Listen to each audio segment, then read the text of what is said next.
Kurang dari 24 jam setelah penemuan jasad korban, pelaku ditangkap di tempat kerjanya yang berada di rest area kilometer 72 Tol Cipularang.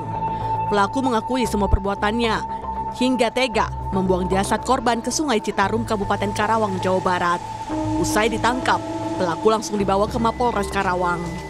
Dari hasil pemeriksaan, polisi mengungkap dugaan sementara pelaku ingin menguasai harta korban.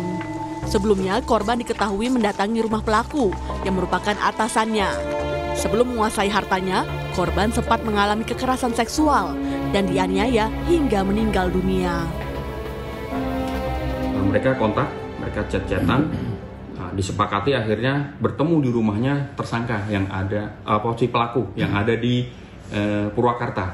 Mereka bercerita, akhirnya selesai mereka bercerita, pelaku langsung saat itu dia khilaf, dia mengaku khilaf, dia mengaku langsung melakukan aksinya. Pelaku ini melakukan aksinya itu dikarenakan kebutuhan mendesak ekonomi keluarga.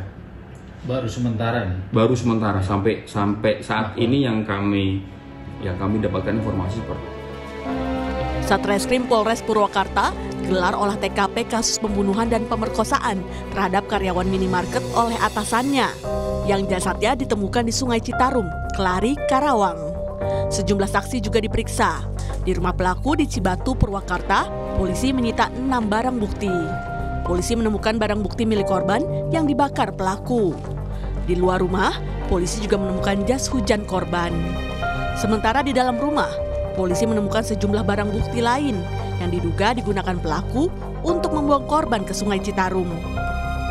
Kami menemukan hasil olah TKP menemukan 6 barang bukti, di mana barang bukti tersebut merupakan barang bukti yang digunakan oleh terduga pelaku untuk melakukan perbuatannya, dan menemukan beberapa barang bukti milik korban, baik itu yang sudah dibakar untuk dihilangkan jejak oleh terduga pelaku, maupun barang bukti yang merupakan masih milik pelaku yang berada di sekitar TKP.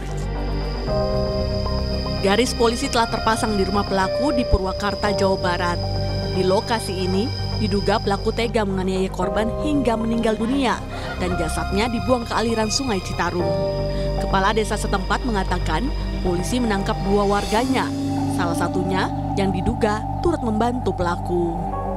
Menurut cerita warga tadi katanya istrinya lagi nggak ada di rumah, lagi nginep. Warga kita yang dijemput oleh kepolisian, saya tanya kasusnya apa gitu, dan ternyata kasusnya seperti itu, diduga pembunuhan.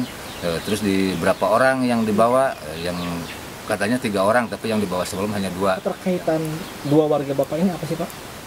Kalau melihat dari media sosial, mereka itu minta bantuan untuk mengantar saudara Heri pergi keluar rumah. Gitu.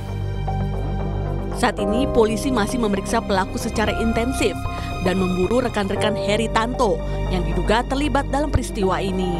Tim Liputan Kompas TV.